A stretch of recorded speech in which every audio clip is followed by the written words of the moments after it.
Gita chapter 11 verse 10 and 11। Sanjay बोल रहा है, क्या बोल रहा है?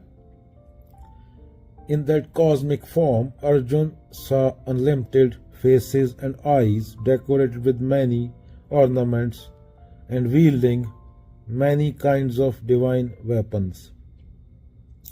He wore more garlands on his body and he revealed himself as the wonderful and infinite Lord whose face is everywhere. Arjun वह देख रहा है जिसे शब्दों में बांधना मुश्किल है। अनेक और अनंत बार बार आए हैं। यह दिखाता है कि ईश्वर का विराट रूप सीमाओं से परे है। अर्जुन, अब तुझे दिख रहा है, ईश्वर कोई चेहरा नहीं है, वह हर चेहरे में है। तू सोचता था भगवान एक मूर्ति में है, पर देख वो तो हर ओर मुख किए खड़े हैं। तू सोचता था भगवान सिर्फ तेरे साथ ही है, पर देख वो तो तेरे शत्रु में भी उतने ही है। यह अनुभव दिलाने के लिए श्री कृष्ण ने विराट रूप दिखाया, ताकि अर्जुन समझ ले मैं किसके साथ हूँ, किसके विरुद्ध हूँ। जैसे बातें छोटी हैं, सत्य सबको समेटे है, कोई अलग नहीं। क्या? जैसे बातें छोटी हैं, सत्य सबको समेटे है, कोई अलग नहीं। विराट रूप माने अद्वैत का प्रमाण। अनेक रूप एक ही सत्ता के अलग अलग प्रकट रूप। जब तक हम किसी एक चेहरे से चिपके रहते हैं, हम बंधे रहते हैं। जब सब चेहरों में उसी एक सत्ता को देखें, वही मुक्ति है।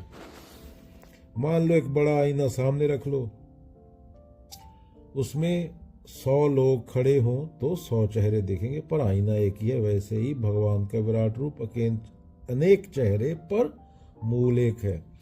एक ही मोबाइल स्क्रीन पर गेम, गाना, किताब, फिल्म सब है, हर बार नया रूप दिखाता है, पर स्क्रीन एक ही है। वैसे विराट रूप में अनगिनत रूप है, पर सत्ता एक है।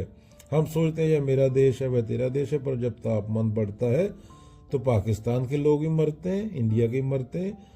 प्रकृति हिंदू मुसलमान में भेदभाव नहीं करती। विराट दृष्टि वही है, सब आपस में जुड़े हैं, कोई अलग नहीं जो ये जान ले। वही कृष्ण का विराट रूप है। जानने के बाद पता चल जाता है कृष्ण जब गीता बोल रहे हैं एक शुद्ध चेतना है। एक मूर्त अनेक दर्शन, कीने रूप अनेक, खेल खेल खेल खेल अनंत को फिर एक। ये गुरु ग्रंथ साहिब में से क्या बोल रहे हैं कृष्ण? अर्जुन ने कृष्ण के विराट रूप में अनगिनत चेहरे, नेत्र, आभूषण और रूप देखे। भगवान हर दिशा में हर रूप में प्रकट हुए। ईश्वर सीमाओं में नहीं बंधे, वे अनंत और सर्वव्यापक हैं। मान लो 3 दुकानदार हैं और धरती है। बहुत साल पहले लोग जमीन से वही लेते थे जो जरूरी था, थोड़ा अनाज, थोड़ा पानी, धरती खुश थी। दूसरा आ गया फिर अर्थशास्त्र, इकोनॉमिक्स का दुकानदार।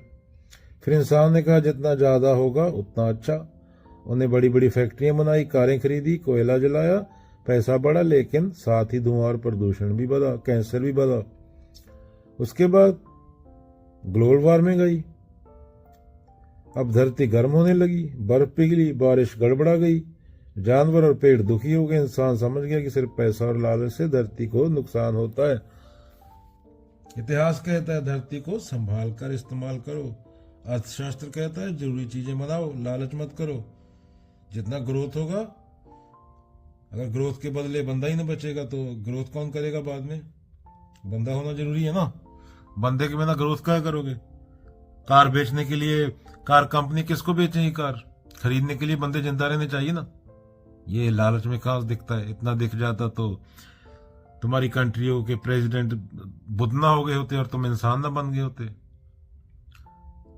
हर 1 सेकंड में 4 रेप हो रहे होते हैं, 2 जगह गोली चल रही होती है। ये तुमने बंदे पैदा किए हैं। इतिहास कहता है धरती को संभाल कर इस्तेमाल करो। अर्थशास्त्र कहता है जरूरी चीजें बनाओ, लालच मत करो। ग्लोबल वार्मिंग कहती है और लालच करोगे तो सबका नुकसान होगा। असल मीरी वह है जब धरती, जानवर, पेड़ और इंसान सब स्वस्थ हों।